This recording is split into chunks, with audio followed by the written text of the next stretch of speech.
Toastmasters. I'm your host, Cathey Armillas. I'm excited to have Kelli Jaecks here. She is the author of Martinis and Menopause. Hi, Kelli. How are you? Hi, Cathey. Hi, thanks for having me. So excited to have you here today.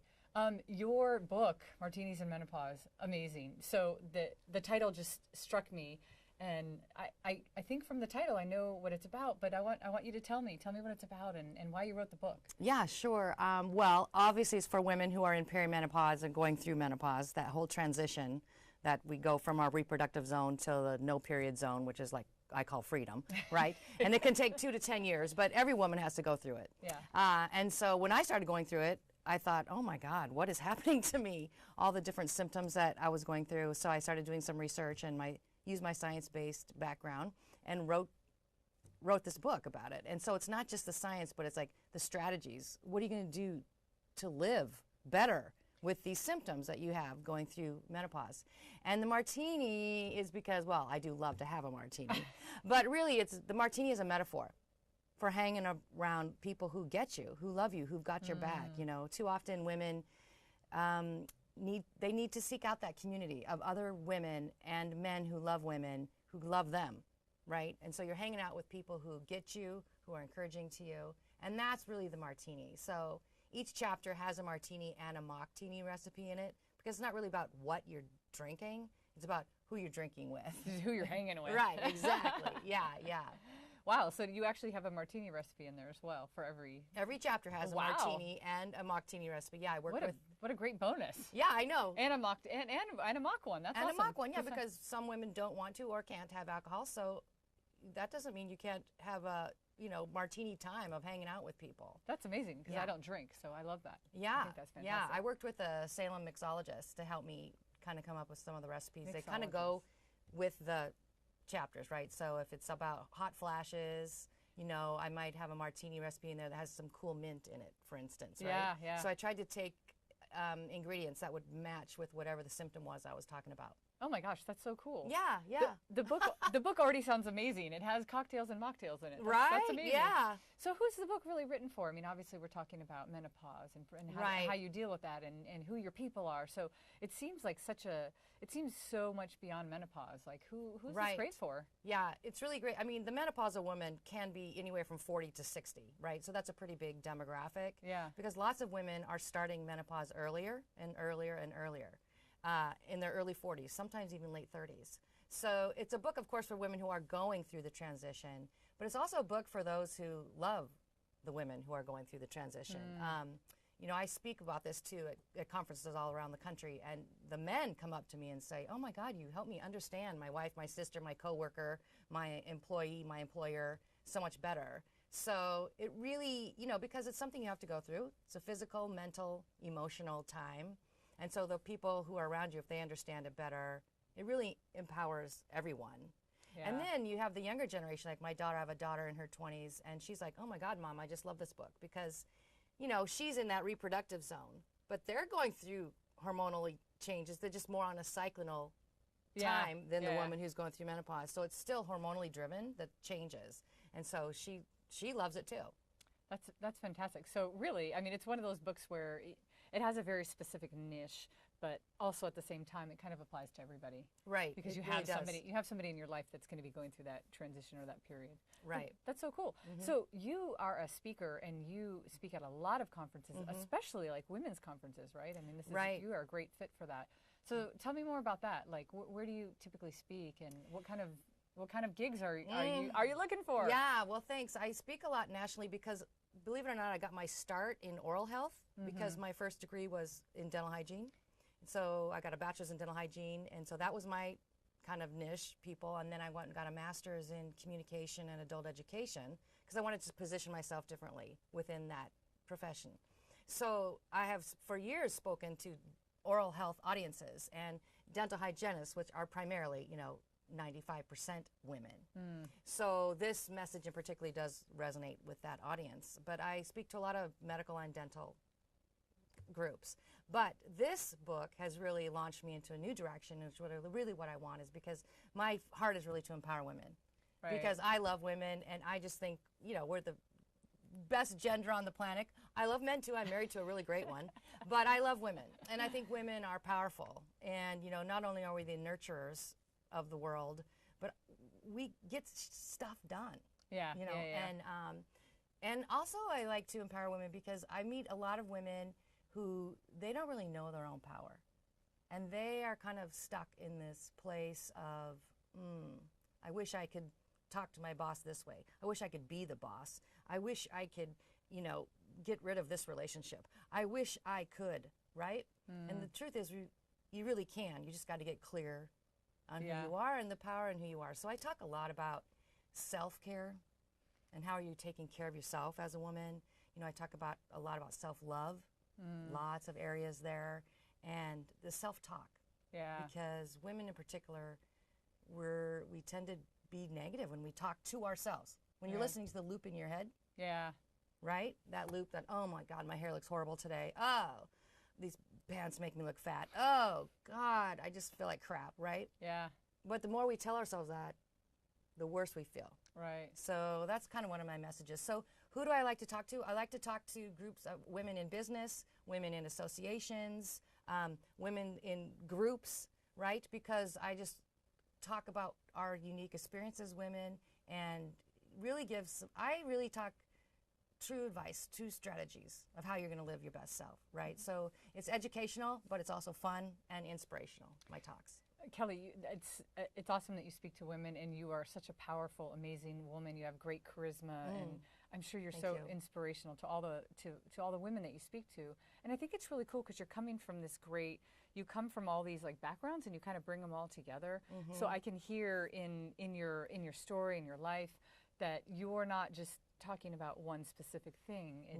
You're covering a whole array of amazing things that women need to hear. Right. I mean, I had heard one time too, like when women write emails to people, they tend to write like things like, "I'm sorry to bother you." Yes. Like it's so weird. This not powerful language. So I feel like that's a big piece of what you're talking about too, is you're trying to really empower women to take at least the equal amount of power that we should have. Right. And I think it's so appropriate right now with the Me Too movement and what's happening in our country right now. It's like, this is a book that empowers women, and women need to be able to stand in who they are. And, you know, I'm not talking about being an asshole and being arrogant. Right. I'm talking about just standing in the power of knowing who I am, knowing what I bring to the table, and what are some things that you can do every day to help bolster that within yourself.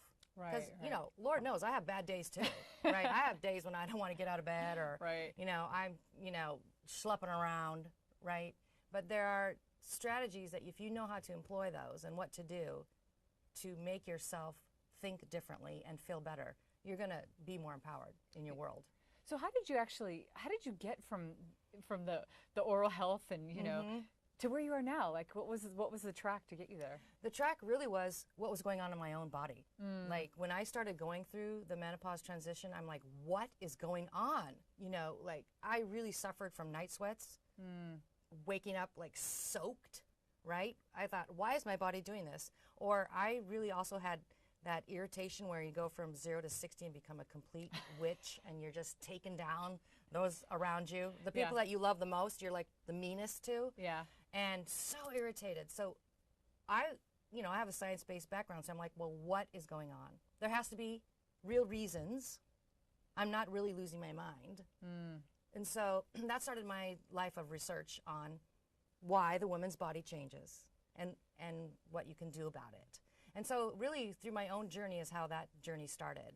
And because I was speaking to oral health audiences, which are primarily women, you know, that my messages of health and going through perimenopause and menopause really resonated with them. So that's really how I started, was I knew I already spoke to primarily women, and I am a woman, and I want to know what's going on. And you were having a woman's issue, and so you just kind of... like, what's going on? There's so many...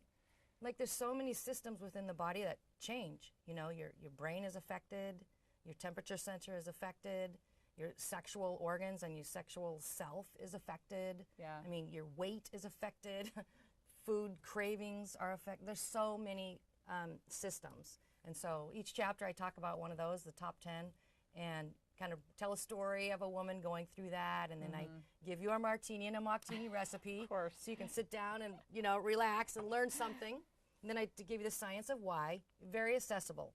The science of why. I don't talk like a neuroscience scientist. And then, what's your strategies? And I give you take action homework at the end of every chapter. I love that structure. Yeah. And I actually love that you added the science to it, because I feel like either people go one direction or the other. Completely science, and you're like, I can't read this. What does that even mean? I can't. Or go the other direction, and it's just kind of theory or experience or story, which doesn't really, I don't know. For me, I love that mixture of like, this is the why. This is the why. And this is how. Yeah, exactly. Right? Yeah. And then just looking at other, being able to relate. I think this is one of those topics where a lot of women kind of don't want to talk about it because it's embarrassing, and it kind of makes us seem weak, and right? And that was one of the reasons I wrote the book too, is to like shatter this shame about aging. There's no shame in aging. There's no shame in menopause. It's a normal healthy action of a woman, aging through her decades. And so there is a shame. Definitely. When I started talking about it, I talked to a friend of mine, and she was like, ooh, don't put menopause in the title of your book. Ooh. And I no, that's exactly why I put in the title of my book. It's going in. Like, I like to say, go Menno. Like, I say, go Menno. That's my new chant. It's like, what do you mean? There's nothing shameful about it. Yeah, yeah. And, our mothers didn't talk about it. Our grandmothers didn't talk about it. Very few women know the stories of how their grandmother or their mother went through this. Went through, because no one talked about it. It was very shameful. Yeah, yeah. I love that. I love that we're talking about that, because I think that is important. And I think there's other cultures, like European cultures, that handle aging a little bit better than we do. And so I love anytime we can look in the face of adversity and just say, hey, we're going to tackle it head on. Right. And so you're a beautiful spokesperson for that. So thank you for that. That's amazing. Well, thanks. You're welcome. So give me just, kind of wrapping up here, what would be like one really amazing tip for somebody who's in that kind of in that transition period where, they're getting ready to, get menopausal, or, Yeah. I mean, if we were to pull out one of your mocktail, cocktail. There's so many. And it's stories hard to pull out one, but I think self-care, you have to be your own advocate, and you have to do self-care, because women go through this transition, and they know they're kind of going crazy, or they know things are happening, but they don't take the time to really sit down and realize, well, what is it, and what can I do to feel better? And to me, that's the self-care, that how are you taking care of yourself emotionally, mentally, spiritually, and physically. And as women, we tend to give and give and give. Take care of other people. All the time. Yeah. And my message is, no, it's not selfish. And I don't care if it is selfish. You put yourself first. You must have self-care. You got to have time. It's that whole thing, right? The whole, like, you have to put the mask on yourself. You can't save other people. Exactly. So That's exactly it. I know it's cliche, but it's a great picture and a great metaphor. Exactly. You have to take care of yourself first. And that's, I try to empower women in that, because in general, women tend not to do that. Yeah, that's true. It's a great message. Kelli, thank you so much. So for anybody watching, like, where can they get in touch with you? How can they reach you? What's the best way to get in touch with you? Right. My website, which is KelliJaecks.com, and my name is spelled KelliJaecks. KelliJaecks.com. And then you can find about my book there. You can find about my speaking engagements, and, join the tribe. Yeah. Get my blog. Get my empowering and encouraging messages that I send out. Yes, please. Kelli, thank you so much for being with us today. Amazing information. Thank you for being, thank you for being a spokesperson for women. You're welcome. Amazing. It's my pleasure. Thank you for watching TV Toastmasters and watching our guest, Kelli Jaecks, and listening about her book, Martinis and Menopause. I'm your host, Cathey Armillas. Please join us again next time at TV Toastmasters.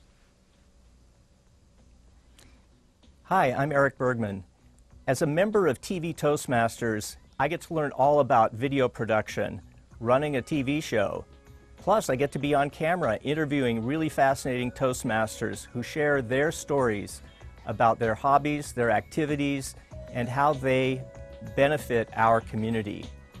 I also get to bring in members of my home Toastmasters club, We Toasted in Lake Oswego. They get to tell their stories and build their communication skills. We're bringing a voice for District 7 Toastmasters here in Oregon and Southwest Washington to a TV audience. And TV Toastmasters is a great way to learn how to spread your message and share your stories with a wider audience. Welcome back. I'm your host, Linda Bard, and today our guest, you'll be getting two for the price of one. Anne-Louise Sterry is a master storyteller, an award-winning singer-songwriter. She is a multi-talented woman.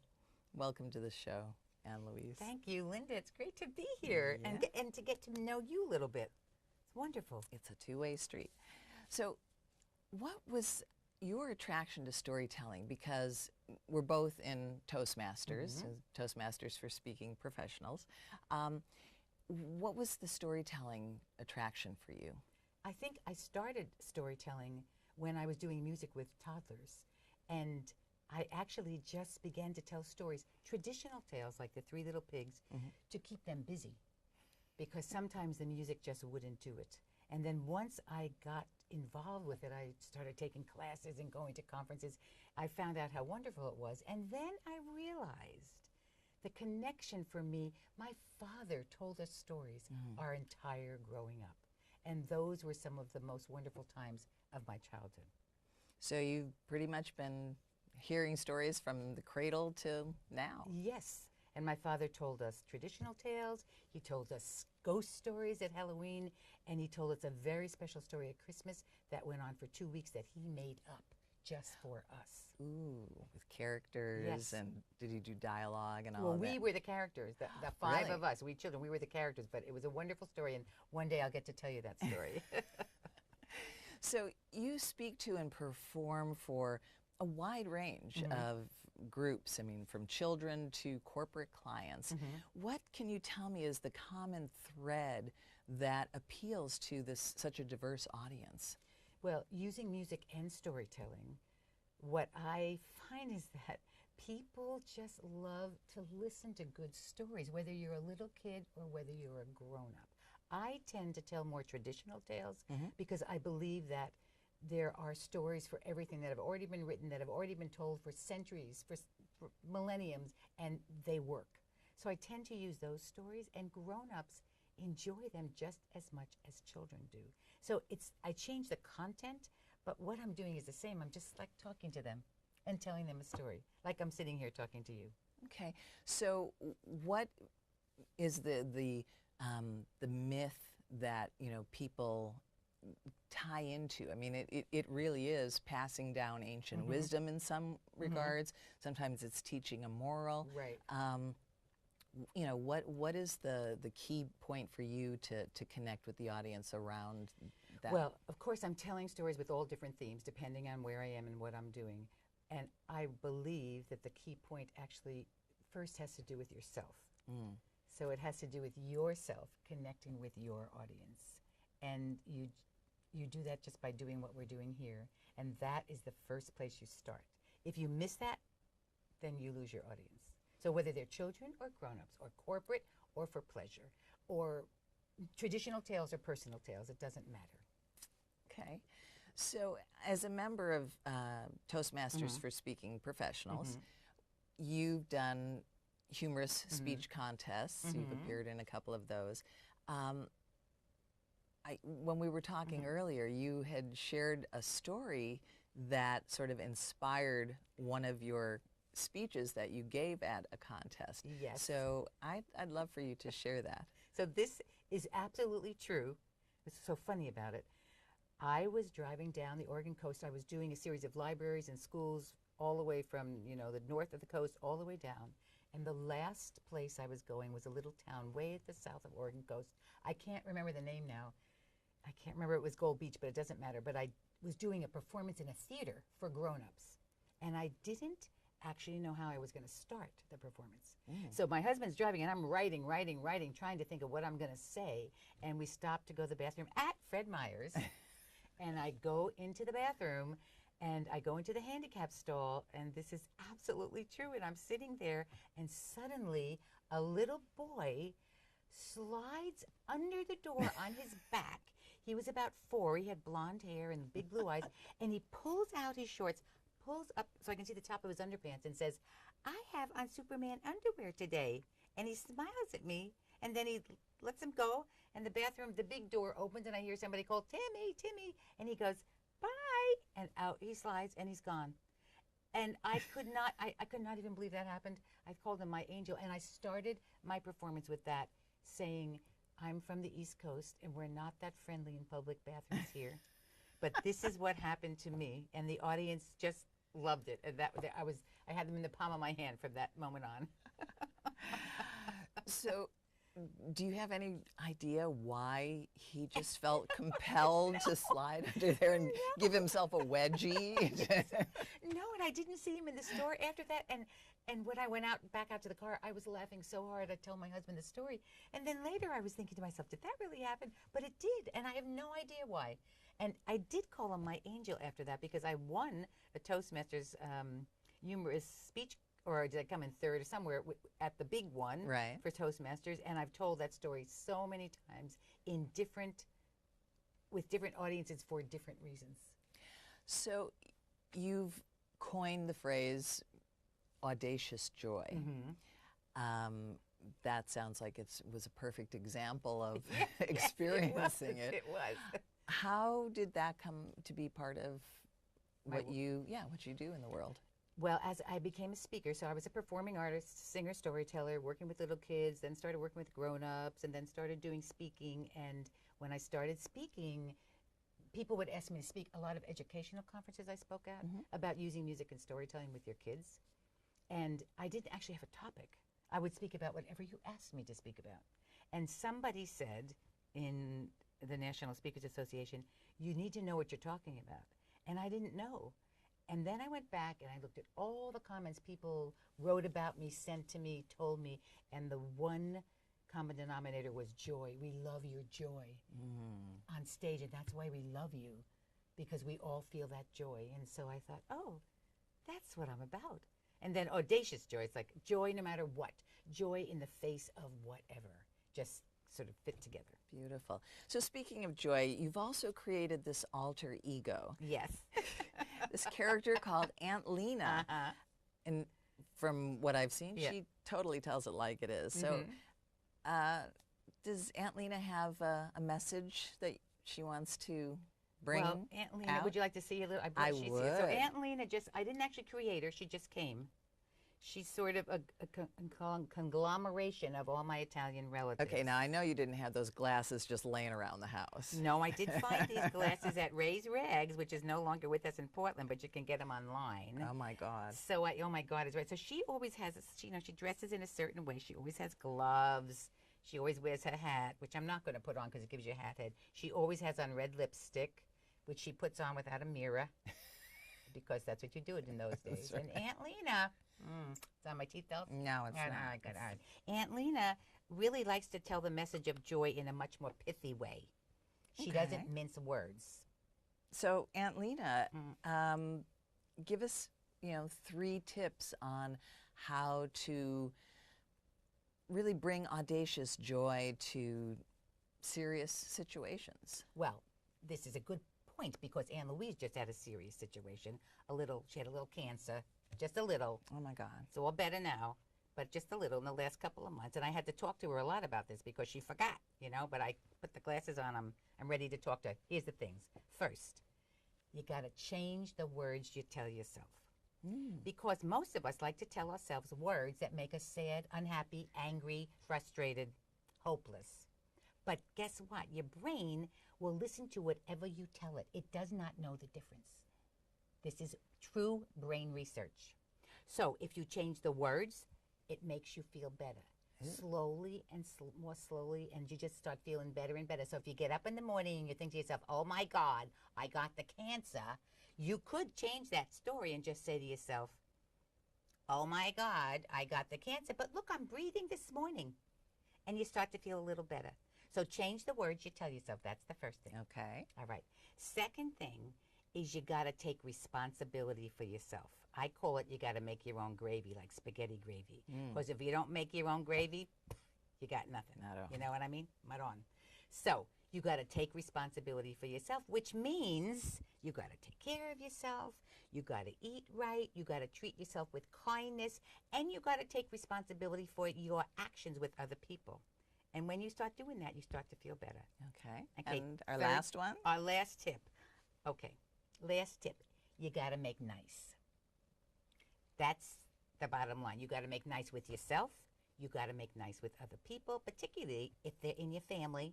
And perhaps they're the ones that are taking care of you. You got to be nice. You got to have gratitude. You got to have love. And those three things, no matter what's going on, is going to change your life, I promise. Aunt Lena, you are such a treasure. Thanks, doll. Anne-Louise is lucky to have you. I tell her that all the time. Okay, well. Make nice. That is a fabulous way to end our show. I'd like to thank you for being with us. And Anne-Louise, where can we find more about you? You can find more about me at my website, www.audaciousjoy.com. Well, thank you for being here. I hope you enjoyed our amazing guest and the twofer that I promised. I'm Linda Bard, your host for TV Toastmasters, and I look forward to seeing you guys again next time. I joined Toastmasters at my very first club visit. Not only has it made me a better speaker, I've gained major confidence and become a better listener as well. It's paying off in business too. I'm driving incredible results and building better, more valuable relationships. Toastmasters gave me the edge I needed. I finally joined Toastmasters after realizing I wasn't being taken seriously at work because I couldn't professionally articulate my thoughts and ideas.